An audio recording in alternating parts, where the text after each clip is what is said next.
कृष्णा।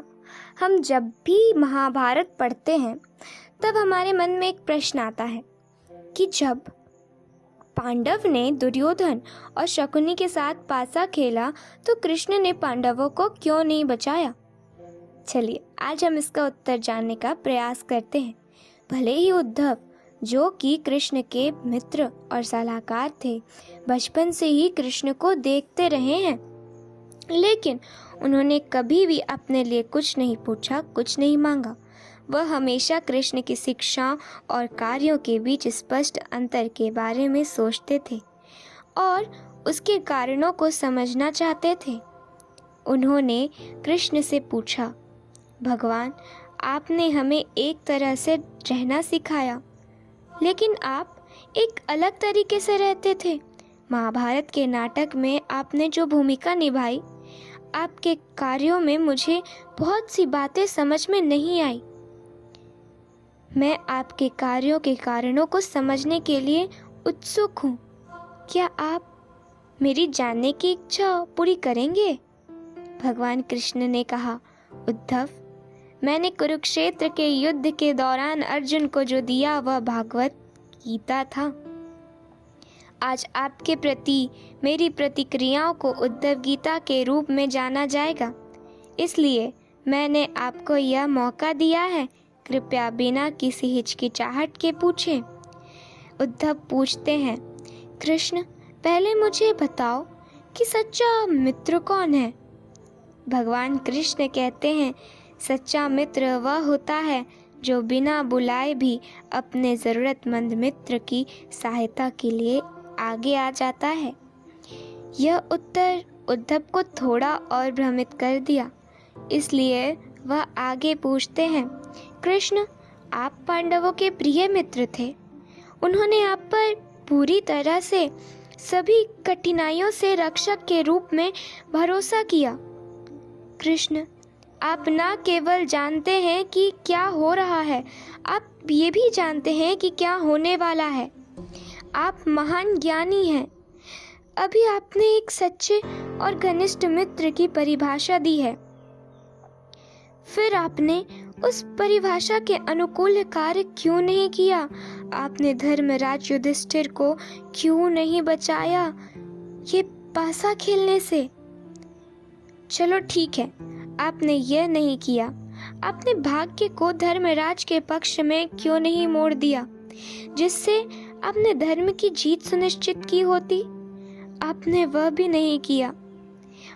आप कम से कम धर्मराज को अपनी संपत्ति, देश और खुद को खोने के बाद खेल रोककर बचा सकते थे। आप उन्हें जुए की सजा से मुक्त कर सकते थे, या आप सभा में प्रवेश कर सकते थे जब उसने अपने भाइयों को दांव पर लगाना शुरू किया था। आपने ऐसा नहीं किया। कम से कम जब दुर्योधन ने द्रौपदी को दांव में लगाने के लिए अपना खोया हुआ सब कुछ वापस करने की पेशकश करके धर्मराज को लुभाया, तो आप हस्तक्षेप कर सकते थे, या फिर अपनी दिव्य शक्तियों के साथ पासा ऐसे पलट सकते थे जो धर्मराज के अनुकूल हो। इसके बजाय आपने हस्तक्षेप किया केवल तब जब द्रौपदी ने लगभग अपना शील खो दिया, और अब आप दावा करते हैं कि आपने कपड़े दिए और द्रौपदी के शील को बचाया। आप यह दावा भी कैसे कर सकते हैं? एक आदमी द्वारा उसे घसीटे जाने और इतने लोगों के सामने कपड़े उतारने के बाद एक महिला के लिए क्या विनम्रता बची? आपने क्या बचाया? केवल संकट के समय जब आप किसी व्यक्ति की मदद करते हैं तभी आप रक्षक कहलाते हैं। संकट की घड़ी में मदद नहीं की तो क्या फायदा? क्या यह धर्म है? उद्धव ने जैसे ही ये सवाल किया, उसकी आंखों से आंसू बहने लगे। पर ये अकेले उद्धव का सवाल नहीं है।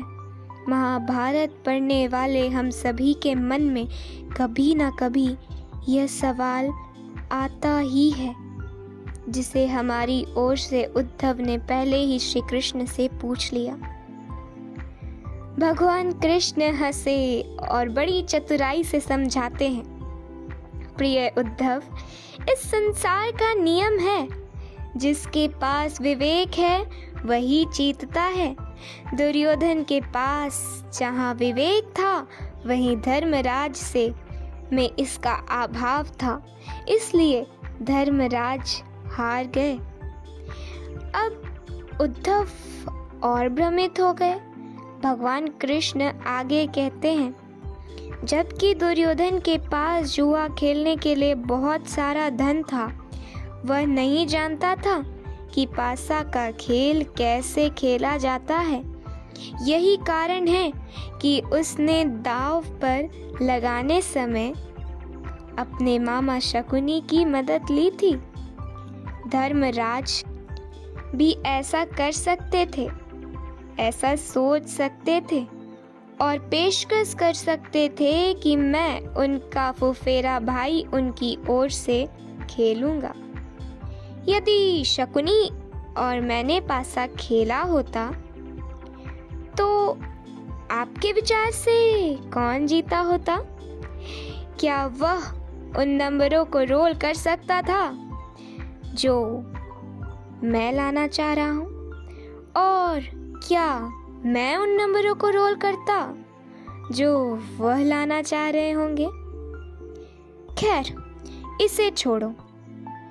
मैं इस बात को भी माफ कर सकता हूँ कि वह मुझे खेल में शामिल करना भूल गए, लेकिन विवेक के बिना उन्होंने एक और बड़ी गलती कर दी। उसने प्रार्थना की थी कि मैं दरबार में ना जाऊं, क्योंकि वह नहीं चाहता था कि मुझे पता चले कि दुर्भाग्य के कारण उसे यह खेल खेलने के लिए मजबूर किया जा रहा है। उसने मुझे अपनी प्रार्थनाओं से बांध दिया और मुझे दरबार में नहीं आने दिया।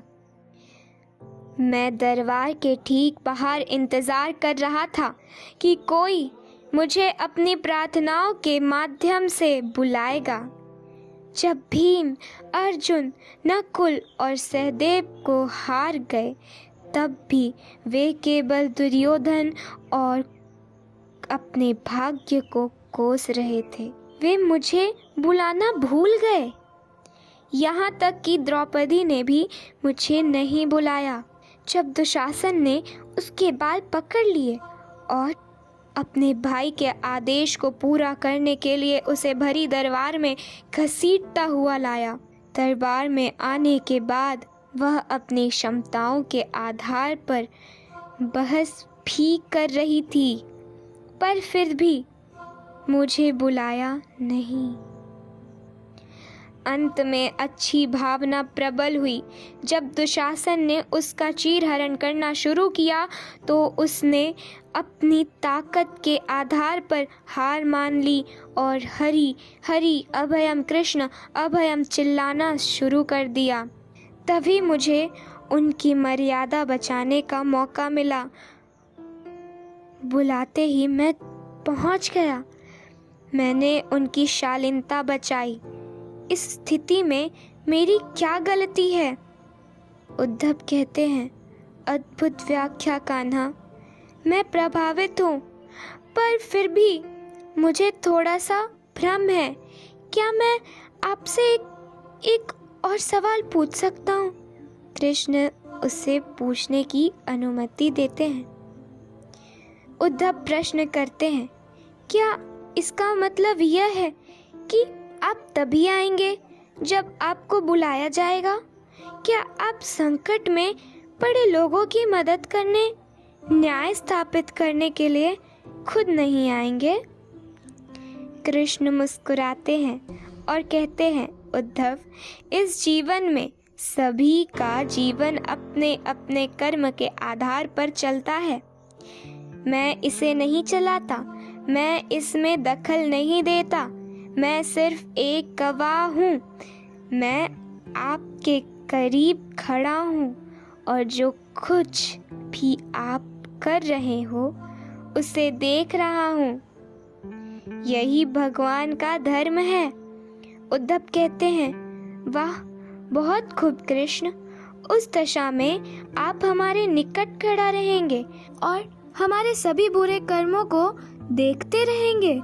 जैसे जैसे हम और पाप करते जाते हैं वैसे वैसे आप हमें देखते रहेंगे। आप चाहते हैं कि हम और अधिक गलतियां करें, पाप संचित करें और कष्ट भोगें। यहाँ पे आप सभी ध्यान देंगे क्योंकि इस जवाब का अर्थ बहुत गहरा और अर्थपूर्ण है। कृष्ण कहते हैं, उद्धव, कृपया अपने बयानों के गहरे अर्थ को समझो।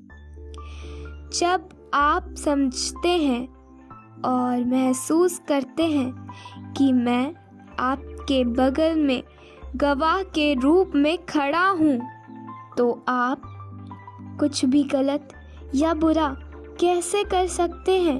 आप निश्चित रूप से कुछ भी बुरा नहीं कर सकते। आप इसे भूल जाते हैं और सोचते हैं कि आप मेरी जानकारी के बिना चीज़ें कर रहे हैं। तभी आप मुसीबत में पड़ जाते हैं। धर्मराज की अज्ञानता यही थी कि उसे लगा वह मेरी जानकारी के बिना जुआ खेल रहा है। अगर धर्मराज ने यह जान लिया होता कि मैं हमेशा साक्षी के रूप में सबके साथ मौजूद हूँ, तो क्या खेल अलग तरीके से खत्म नहीं होता? उद्धव मंत्रमुग्ध थे और भक्ति से बहुत अभिभूत थे। उन्होंने कहा, कितना गहरा दर्शन है केशव, कितना बड़ा सच है। यहाँ तक कि प्रार्थना करना और पूजा करना, मदद के लिए पुकारना भी हमारी भावनाओं, विश्वासों के अलावा और कुछ नहीं है। जब हम यह मानने लगते हैं कि उसके बिना कुछ भी नहीं चलता, तो हम साक्षी के रूप में उसकी उपस्थिति को कैसे महसूस नहीं कर सकते? हम इसे कैसे भूल सकते हैं और कार्य कर सकते हैं? भगवद गीता में कृष्ण ने अर्जुन को यही दर्शन दिया है। वे अर्जुन के सारथी और मार्गदर्शक भी थे, लेकिन उन्होंने अर्जुन का युद्ध नहीं लड़ा। एहसास करें कि परम साक्षी जो साक्षी है वह आपके भीतर और भीतर है। जय श्री कृष्णा।